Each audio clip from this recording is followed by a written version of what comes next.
welcome to the October. This is October, almost November. the October My Blog Guest Hangout. And just fresh back. I promised I would bring Little Vegas back from PubCon, and it was a joy to meet Anne in person. I feel like I know her, but it was wonderful to give a real hug instead of a virtual hug. So it was quite an experience. So here's my little bit of Vegas I promised to bring back. And now it's going to say goodbye before I eat the feathers. So, Bill, welcome. Thank you, Deborah. Nice to be here.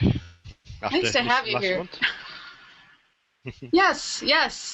I missed you. It just didn't seem like a hangout without you. Well, it's the only one I've ever missed. Yes. I was traveling, and I couldn't do hangouts from where I was. That's it. Where it goes. That's understandable. That's what we were talking as far as the, you don't realize how fast you have internet until you don't have it. And it's slow in Vegas. Even my slow internet, yeah. Yeah. It was. I would have 3 pages open, and then by the time the first one loaded, it was like, what was I doing again? It was so like the hangout's not happening. You're on mobile internet. I don't know what it was. Just I think they the hotel said they gated it to try to get people to pay more money for the internet. Yeah. And then they turned it off for people that paid. Awful. Yeah. So we I've never found a hotel internet that works yet. Really? Yeah. I stayed self-catering in England so that I had internet. And I checked that there was a backup router in case the router went down. Good for you. Now, this was, okay, you said I think you said self-catering. What did you say? Yeah. Okay, that's obviously a term that I'm not familiar with here in America. Oh, sorry. More English-American dichotomy. Basically, it's a cottage. Oh. It was an old oast house where they dried the hops for making beer. Okay. And you've got your own building. It's quiet. You can cook what you want when you want. You can get up what you want when you want. Sleep where you want. Oh, excellent. It's way better than you probably have. What's the term over there? Like condos or something? No, you don't have cottages, do you? No. I want to go to England. What do you call sheds? What do you call the wooden sheds? I say sheds, but that's not something that comes to mind for a vacation. Like, I'm picturing something falling apart in the back. I was going to say condo. Chalets, bungalows. But it's somewhere where you look after yourself. I like that. That's what we did that sort of in Vegas, except it was a hotel. But we got the suite thing with the kitchen, and we were no fun. We didn't go out. We just went back. Bought groceries. Had cozy little. Mike was there, so it was like cozy. That was not like a hired person thing. But that was a lot of fun, except for the elephants that moved in upstairs and were throwing things around at night. Yeah, that's the advantage of a cottage. I was thinking that. Yes, boy, I need to go over to England and stay in a cottage. That'd be nice. Right now, anywhere that is quiet for sleep sounds good. Yep. Well, this was nearly as quiet as it is at home. I'm about 200 yards from the main road, and this place was about 100 yards from a busier road than where I normally live. Excellent. I still want to see the pictures of your home. Sounds so beautiful. I'm looking at it now. I've got about an acre of garden and a 30-foot wild hawthorn hedge all the way around it, with cows on 3 sides of the garden. I think they're heifers, actually, young female cows. I was going to say heifers sounds like young female cows. Teenage cows have not yet been in calf. Okay. Trying to use diplomatic language here. not the P word. Yeah. That's a good way. That's a writer's way of describing it. Yeah. Excellent.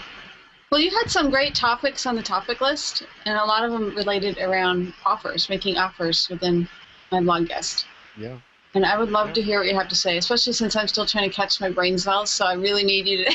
And I promise I don't have a hangover. I wish I did, that there was some reason why I'm tired. That'd be good if there was something that actually caused this, but just lack of sleep. But yeah, and you were talking about rejection and things like that. It's age as well. As you get older, you need what you need. Sorry, Deborah. No, that's okay. You need a more regular sleep regime. You need less sleep, but it needs to be regular and predictable. Is that what it is? Like you need less sleep? As you age, you need less sleep?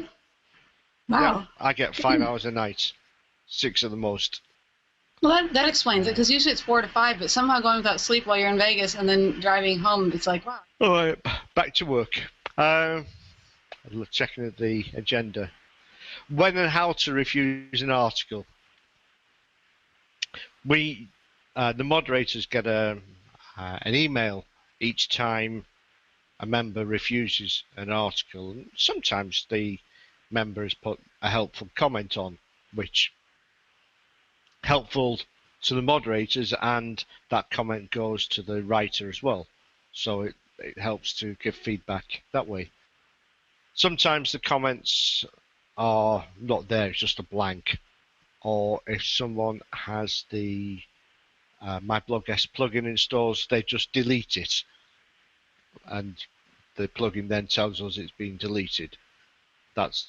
Doing that without leaving any feedback isn't particularly helpful.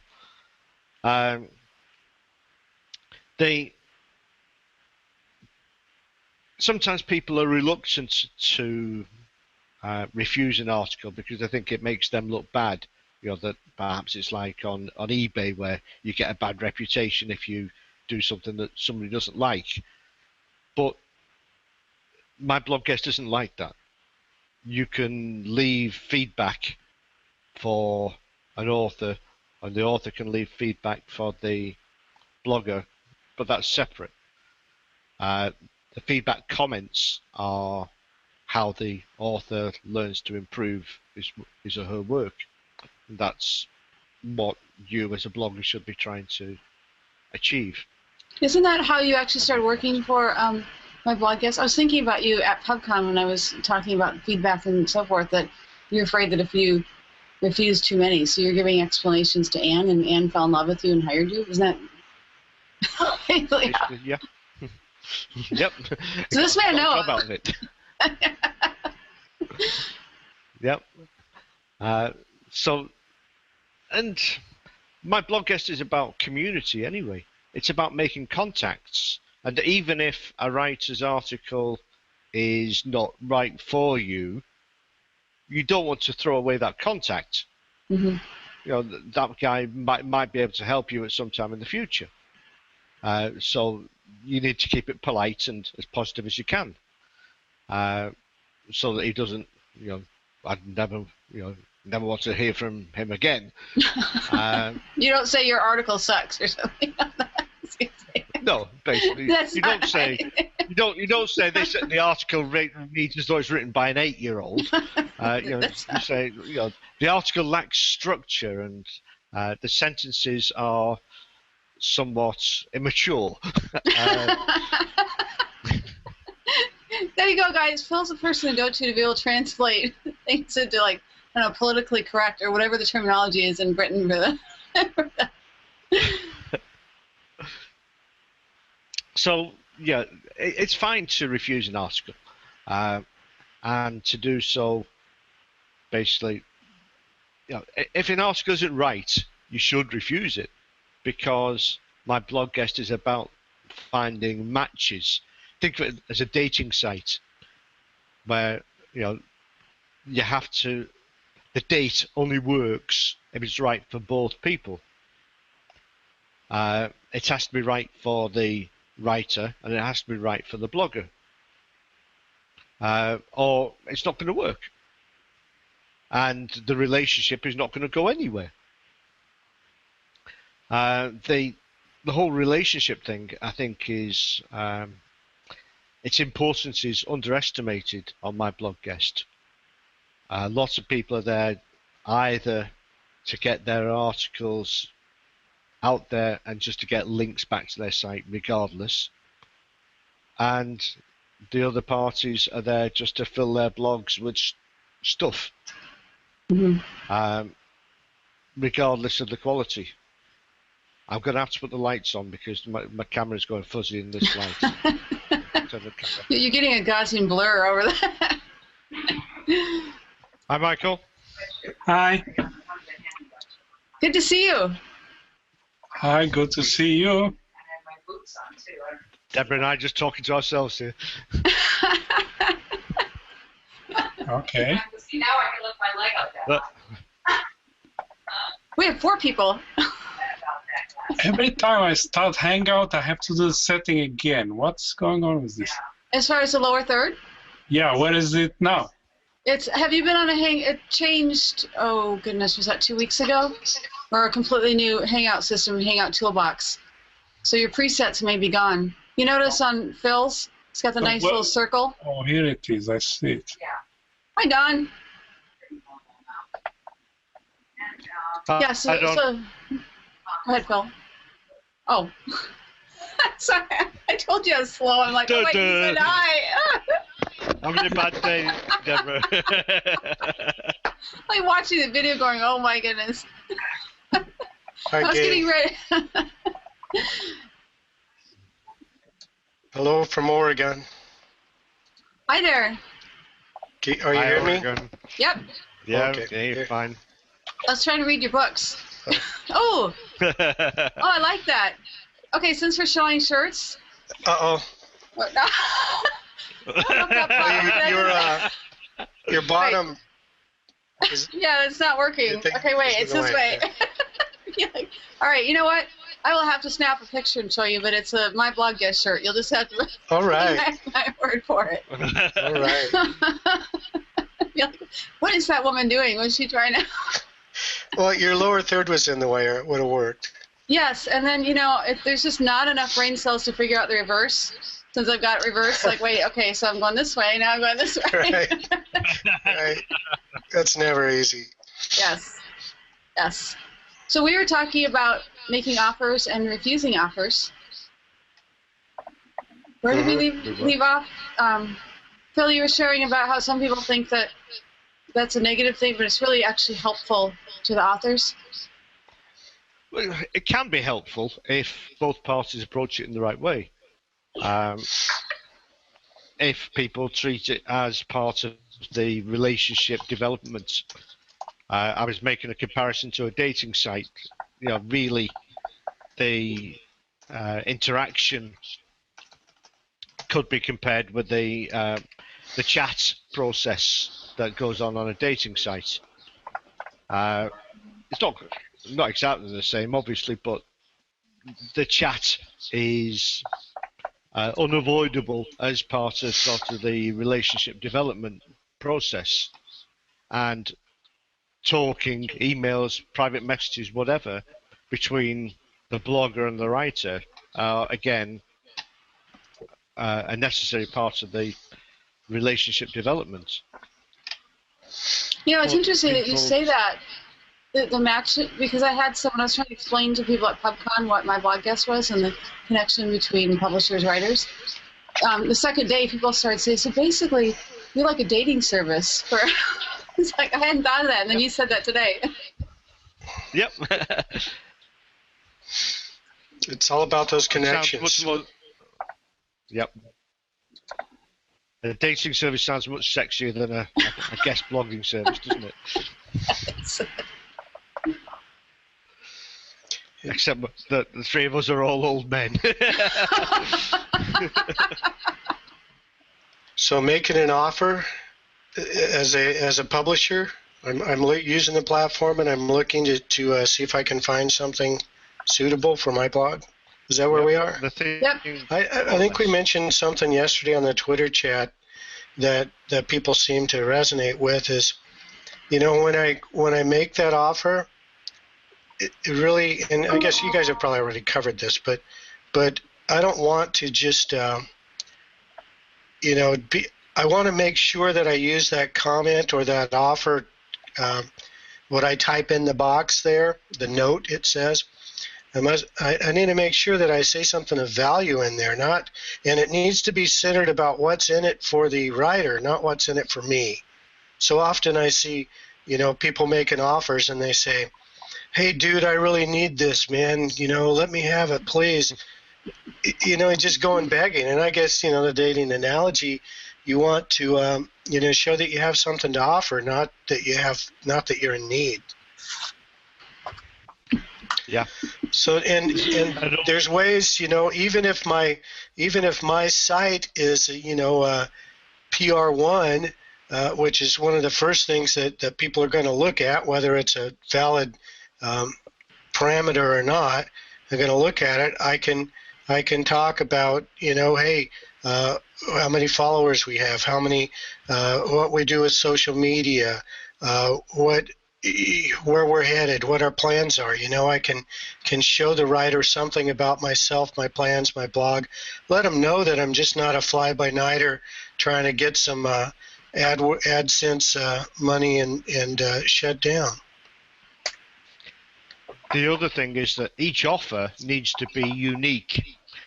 At one time, I used to make offers which were copied and pasted. Yeah. And I got some success, but I then moved to making unique offers where I would actually I would mention the post. If, for example, it was a post about green energy, I would mention green energy, and how relevant it was on my site. Excellent. Yep. And making it clear that I had actually written this offer just for that post. I think anything else really is an insult, and it's not going to go down very well with busy people. There you go. You need to put yourself out a small bit. Yeah, and another thing making an offer I see people not doing is take a minute to check out that article you're making an offer on. For instance, look at the links. And if you're not happy with the links, then either don't make an offer or get in touch with the writer and discuss that. But don't just go rapid fire requesting 100 articles, and then then when you see what you get accepted for or what you get awarded, and then and then look at them and go, "Oh no, I don't like that link," or whatever. You know what I mean? Have a little courtesy. People seem to refuse the articles very often because there are more than one link, and the blogger makes the assumption that the article, that all the links are self-serving, when they're not. We're actually encouraging people to use reference links, and in any case, the blogger could delete any one of those reference links. Yeah, it doesn't. It seems a strange reason to refuse an article. Right. Or Phil, also I see people saying things like they'll take an article and refuse it, saying, "Well, I don't like the way that was written." Well, all I have to do is get in touch with the writer. Again, that conversation you were talking about. Yeah. Just because I accept I'm awarded an article, then I get to look at the full text. Well, if I see things I don't like, I can go back to the author and say, "Hey, I'd like to change this and this and this." And I don't think I've ever had an author that said no when I was, I wasn't trying to remove their link, their main link or whatever, but wanting to make some grammatical changes maybe or reword some things, they're fine. So it's not a reason to refuse an article just because I don't like a part of it. Talk to the author and work it out.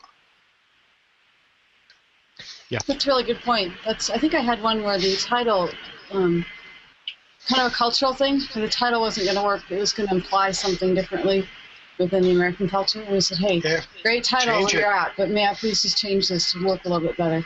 Yeah.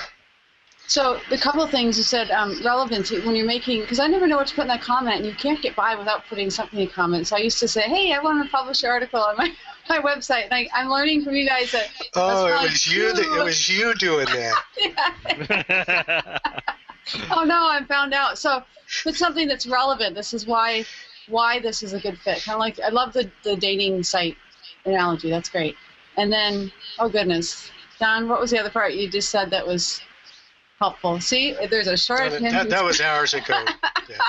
That whole idea of knowing as a publisher that you're not obligated to accept everything as it is.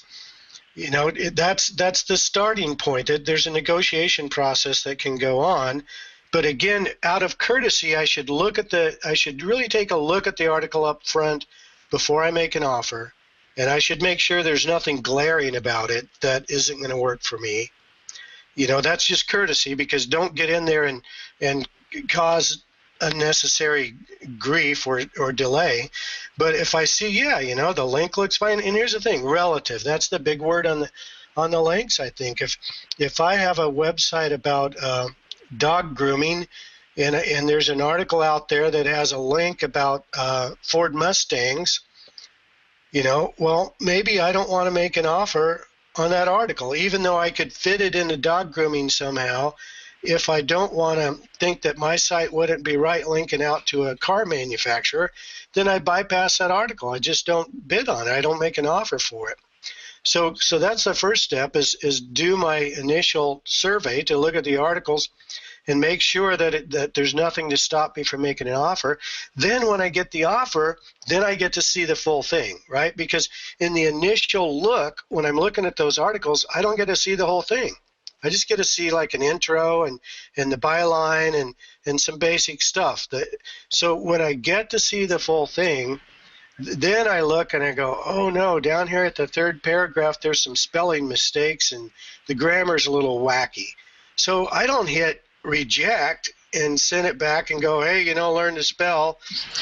Rather, I communicate with the author and I say, hey, I found some grammatical errors, some spelling errors. I want to correct those, and otherwise it's fine. And you know, again, I've never had an author say, no, don't do that. I really like my misspelled words just the way they are. You know, people don't do that. So it's like communicate. You know, that's the whole thing, and that's the whole principle behind the My Blog Guest platform. Let's communicate with one another. Let's reach out and help one another. And that's another thing. When I'm in there in the gallery, I need to be looking at it as a two-way thing. Not what can I get here? And Phil talks a lot about this in his blog and his work. But what can I give? What's going on? And it's a two-way thing. I want to help because I'm building that relationship. So if I help that author and that author helps me and I like the way they write, he or she writes, then I can follow them. And then I'm alerted when anything else comes out by them. And I can start forging those relationships. And before you know it, I've got maybe half a dozen or a dozen favorite writers that when I see their stuff out, I already know they do the kind of work I like. I can be alerted by way of the My Blog Guest internal system. And, you know, a lot of the work is already done for me. I don't have to reinvent it every time I visit. I don't have to start at step one again. That's excellent. In fact, you brought up something, I think, Phil, you had mentioned on the top book list as far as having the same authors repeat, almost like columnists on your blog. There seems to be, I know this is something Michael feels strongly about, that blogs should have multiple articles by the same author. Definitely. Yeah. And so many writers, because they're obsessed with links, they want links from as many different sites as possible, so they are reluctant to actually write for the same blog more than once. But if you look at any good sites, you will find the same writer writing more than once. Say it was a newspaper site. You know, each writer will have multiple articles on there, or perhaps linking back to a similar site. That's what's called contributor editors. Yeah. And I hope that one day my blog guest will add that feature in. I'm still waiting. Hey, Michael, could you elaborate as far as the, I know there are some things, I know Anne's watching these because she's taken some of your suggestions. She must really like you, Michael, because she takes some of your suggestions and they become features and added features because she really has a focus on that quality. I'm waiting for the day where my blog guest will add a feature where people will allow to connect to frequent editor, to contributing editors, not to show by article, but to show by talent. Okay, I'm trying to visualize that, so I might need a little bit. I'm looking for the quality of the writer to establish long-term relationship. I'm not looking for single articles. Now, Don, isn't some of that with the elite authors? Wasn't that the focus? Well, I don't know. It sounds to me like what Michael's talking about is more a function of what you would do on your blog and not what we would do on my blog guest. Maybe I'm not reading it correctly, Michael, but you know, if I want to invite the same author to do multiple articles for me, then that's fine. There's nothing to stop me from doing that now. And if I want to make that author on my site a contributing editor, then there's nothing to stop me from doing that. I don't. No, but that's not what I'm talking about. In reality, we're getting every day requests for guest articles. And all those requests for guest articles is basically somebody from whoever in the world, most of them are not in the United States. They want to push an article on the topic that they want to push, and basically to push a link advertising some site which has nothing to do with our topics. And when you start to have dialogue with them and tell them, look, I'm going to take you on board if you're going to write at least once a month, you have this dialogue of email for like 3 weeks, exchanging like 10 emails, and they don't get it. Yeah? So I'm wasting a lot of time discussing with these people that that's not what we're looking for. We're looking for quality. If you want to, look, we have 12,000 readers a month, yeah? So a huge exposure. And Phil can tell you from the comments that his article got, the quality of responses. So I'm not going to put an article just because to advertise somebody's link. If you want to be on our blog, you have to be committed to write. And every author that gets on our blog gets his own profile with his own social media links and the exposure that everybody else gets on our blog, yeah? Well, I'm not going to do this for one-time shot. And in fact, 3 people that came to us from my blog guest, that's what happened. They wrote one article and disappeared. Okay. Are you, Michael? I've just been very busy. Michael, are you using? I'm not talking about you. I'm talking prior people. Yeah. Are you using article requests? Well, I did, and nobody answered. I put 2 requests in article requests for months sitting there. Nobody answered. Okay, and so you know, how effective is this? Yeah. Well, I guess here's the thing. Back to Phil's dating analogy. So you're saying you got a lot of people coming wanting you to go out on a date with them, but your standards are pretty high. You say, no, I'm not going to date you unless you marry me first, right? And so nobody's wanting to date you, so I don't know if that... No, we don't do blind dates, yeah? Yeah, so no, there you go. The basic thing, when somebody asks us to be a guest or a guest writer, the first thing that I ask them, you have to tell me about yourself, who you are. Show me your profile in LinkedIn, on Facebook, or somewhere where I can read who you are. Show me example of your writing that has your name on them. A lot of them, they send us link to articles, and guess what? It's somebody else's name on them. Well, how do I know you wrote that article? Mm-hmm. Yeah? If you don't tell me who you are, if you don't give me a short 1-paragraph bio, I'm not going to do business with you.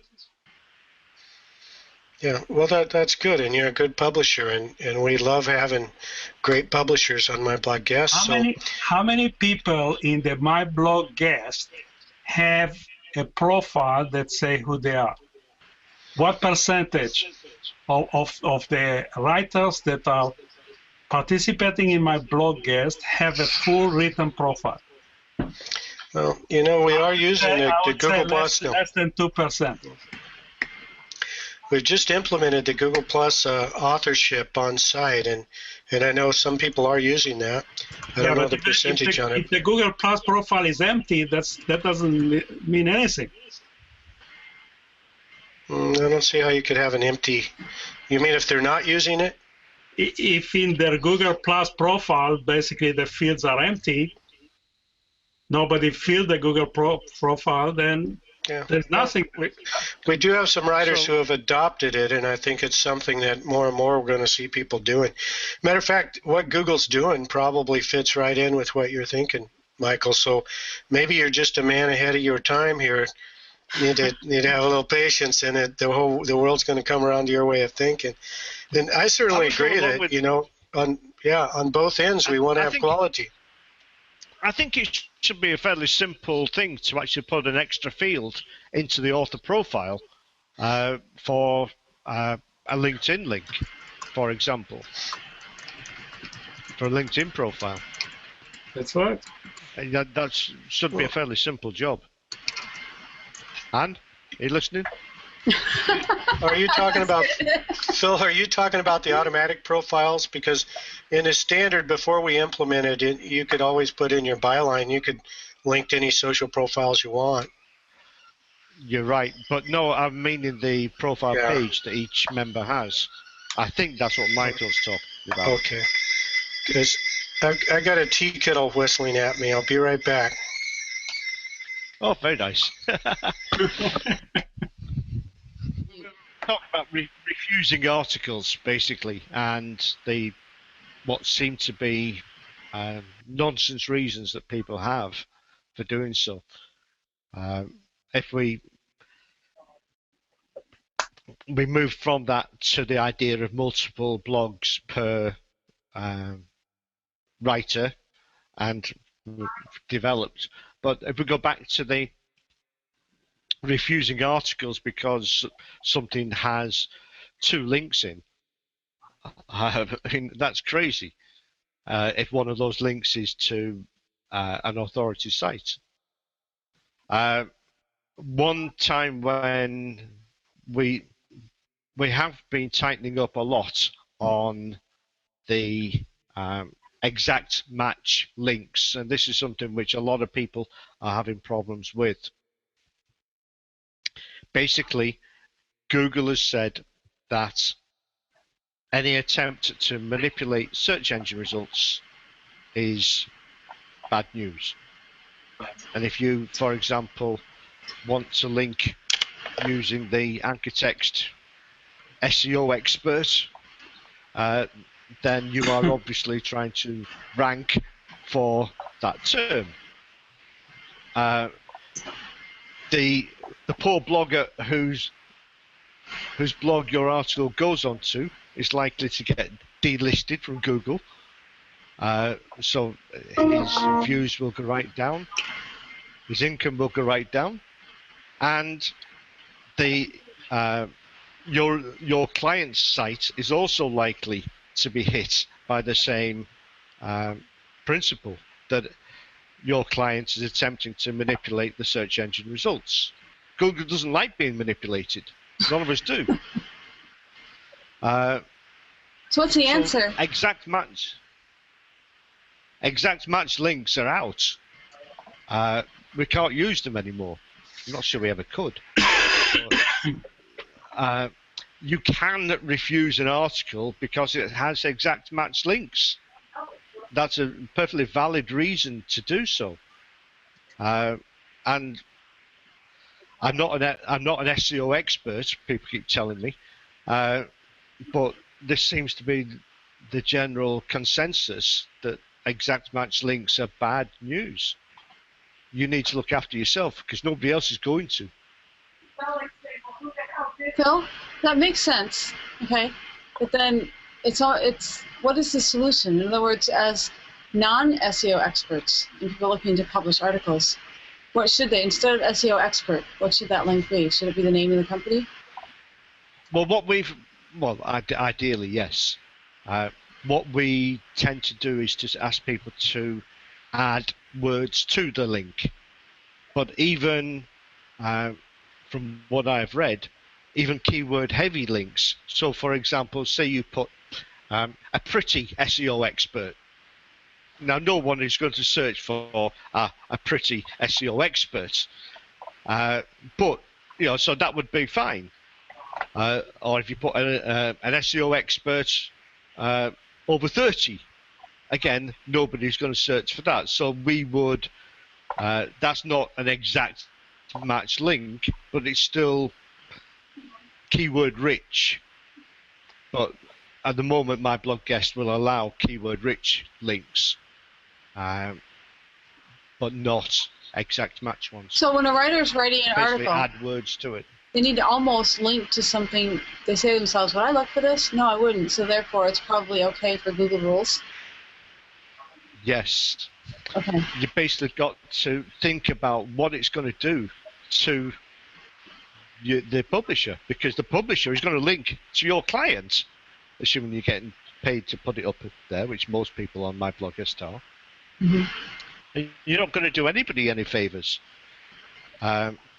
Better that if you were trying to link to for SEO experts, it would be better to link using the phrase like a phrase which an SEO expert might use. But again, it can't be something which someone would search. It couldn't be improve my search engine ranking, for example. But it could. I can't think of an example now. Could. But that sounds confusing as far as the, it used to be I just thought, well, let's just be natural about the linking. Now it seems like you have to put extra thought into not just natural, but let's make sure that you're not accidentally unnatural. It has to be natural, yes. And what we do is we take the link, or what I do, what I've been recommended to do, is take the link and paste it into Bing. And Bing will give me exact match results if that is an exact match link. Okay, that's good too. I'm trying to think of what we can tell our authors as far as a process. As they're writing the article, when they're done writing it, what process? Add words to your link and then check that the new anchor text does not show up as an exact match link in Bing. Good advice. This is a really great topic, and it's one that one thing I love about it is hardly anyone agrees. So go on, Don. You're going to tell me something different. Yeah. Well, no. Here's the thing. Here's what I want to say. Is matter of fact, we're going to use that as the topic this coming week in the My Blog Guest Mastermind discussion.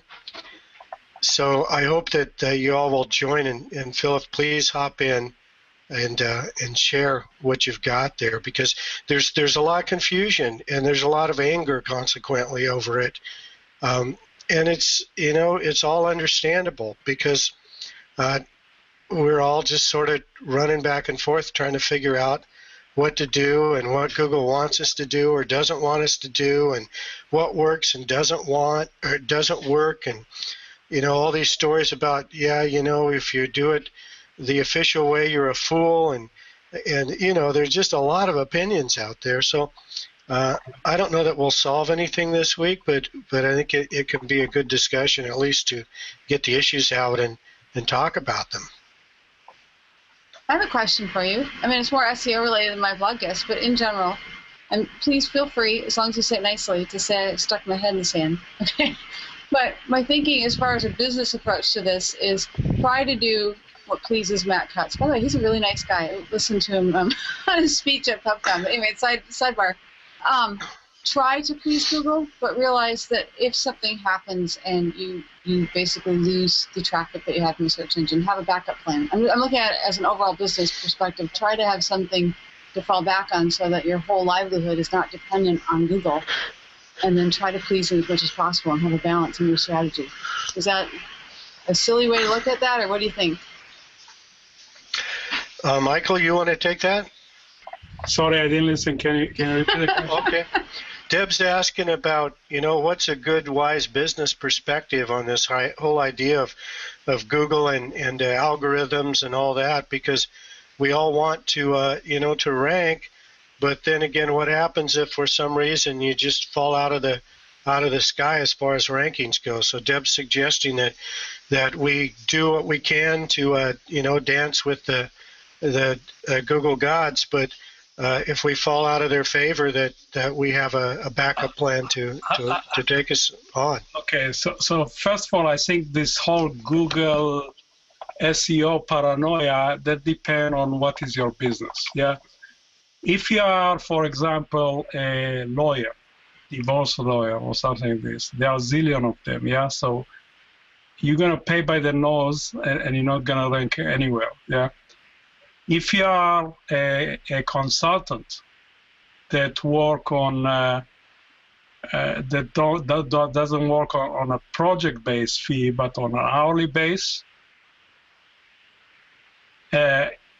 Google doesn't help you, because basically people that come to you from Google, they are price shoppers. Yeah, and when somebody come to us and ask for something, we say, before I spend two hours with you to understand your business, I can't give you any price. Yeah, so most of the people that come from Google to us, it's useless. Yeah, so people are too nervous about Google and too paranoid about it. Just write good content.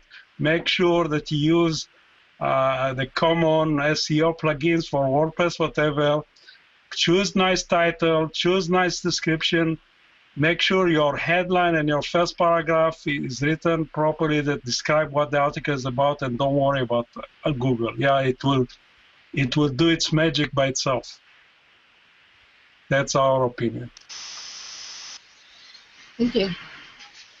Yep. If you guys have a chance to see any, I know some of the bloggers have put it up that were at PubCon, and I'm sure it's on a video, but have a chance to see the appendix part of Matt Putt's presentation at the PubCon Las Vegas 2013.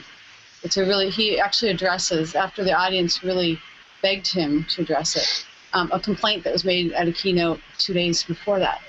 And he explains. I know, I realize a lot of this is PR, and Matt is excellent at the PR, but talks about what seems to be the core is that they want the blog to have value and quality for the readers and the viewers.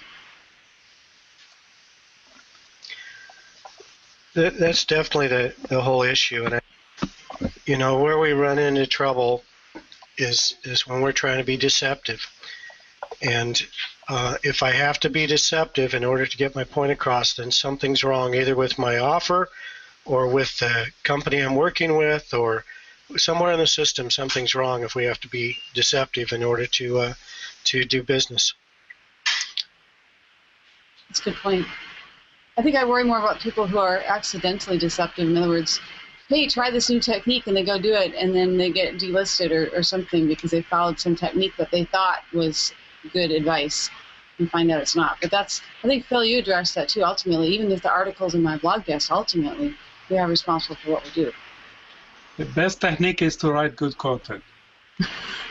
I agree. Write good content and spend some time to think about the headline and the what we call the teaser paragraph, the first paragraph, and we can give example of the article that Phil wrote. Yeah, Phil wrote the article and his title had the word money in it, and I say, Phil, I think if we put an article with the title money, people think we're trying to sell them something.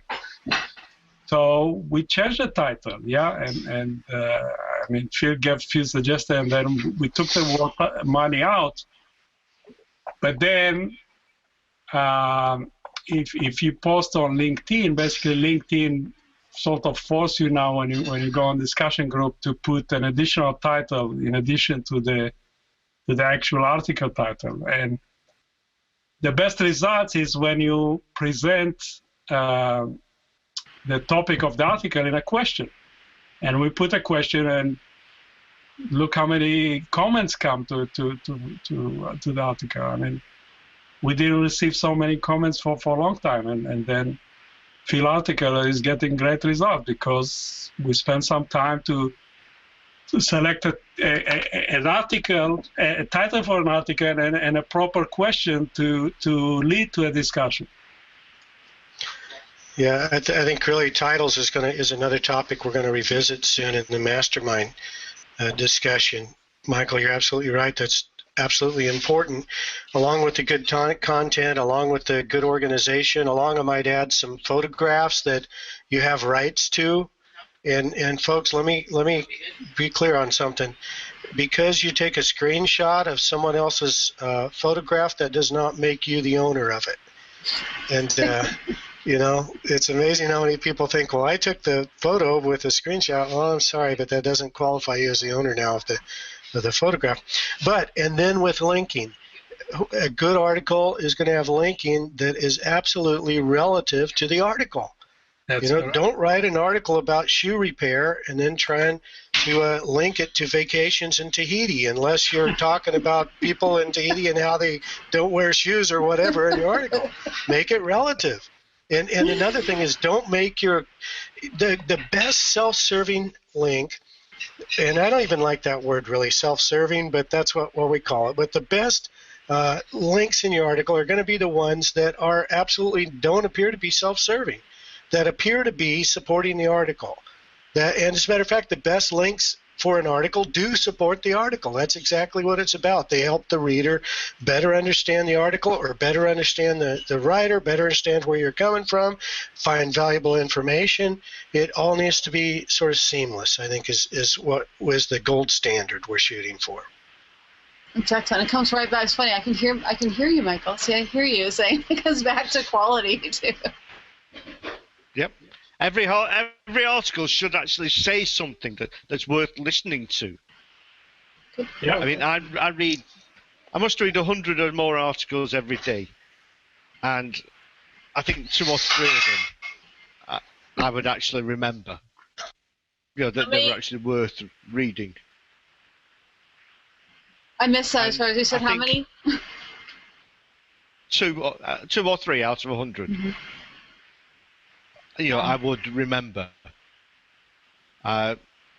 Most of them are written for the sole purpose of getting links. Now, I know that's not what Anne is about, and it's not what my blog guest purports to be about, but that's how people use it. They get very upset when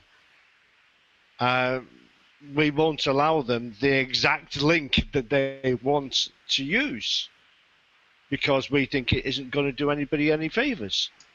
I think that's going to be because also. They're trying. Oh, go ahead. Sorry. They're trying to use my blog guest as a linking machine, and Anne has said in the past that it isn't. It's not a linking machine, and she does not want it to be. End of story. But that's a challenge. We have a lot of really good SEO agencies, and you know, I appreciate the side that the agency's trying to make money, the writers are trying to make money, and they're being hired to do this. So I mean, there's always 2 sides to the coin, and finding that balance where we still need the quality, we still need, like I was telling people at PubCon, it's about following the rules that protect you and protect the brand of my blog. That's protected. We're not out here trying to be these you know, bashing you over the head as far as we have these rules and we have the power to tell you that you broke them. It's about what's in your best interest, what's in our best interest, what's in the brand's best interest, everybody's best interest. David Faltz. Quality. I was thinking of David, yeah. Yeah, the discussion. You go ahead, Phil. You go ahead. No, Don, you go. You probably say better than me. David Faltz and I had a discussion about this very thing because, you know, David has an agency and he uses a lot of writers and a lot of articles and does good work. So David said that one thing he's begun doing, because here's what, if you have to put yourself in the other person's shoes. Here are these clients that come to the agency and they say, okay, here's the sites we want linked to, and here's the anchor text we want used. End of story. That's your assignment. So there's no wiggle room. So David says he's learning to, just push back on those guys and go, hey, here's the reality of the picture. So there's education that has to happen all the way through for the writers, for the publishers, for everybody needs to be educated, and somehow in that education we need to find a level of agreement. And I think that's probably the tough spot, is finding that level of agreement. And Google doesn't make that easy, because they're like trying to shoot at a ball that's not only bouncing back and forth, but there's 1,000 balls all bouncing back and forth, and you're supposed to hit them all with one shot. Good luck. So anyway, it's a fun time to be involved in. And not to worship. David, if you're watching, I don't worship you, but I do really respect you being in that SEO realm and how you handle it, because you're really focused on quality. So I want to do that shout out. Actually, Don did the shout out, so I'm just doing he's a good man. I'm doing the retweet on the shout out. But for any of you watching this, if you want to hear some of what David talks about, you can actually go to the My Blog Guest YouTube channel, and you can watch September's Hangout, and you'll see a lot of what David has to share as far as SEO thoughts on that one. And the thing I respect is that he's totally SEO as far as knowledgeable in SEO. He's got the quality. He's got the best interest of the client, he's just quality. You got to hear what he has to say on that one. So good point. Yep. Guys, thank you so much for joining, especially, man, the teamwork. I feel so loved. Maybe it's not love, but just let me feel loved. That you guys all show. Thank you so much, guys, for joining the My Blog Guest Hangout for October. Thanks for hosting. It's good to see you. All right, and we'll see you on the November.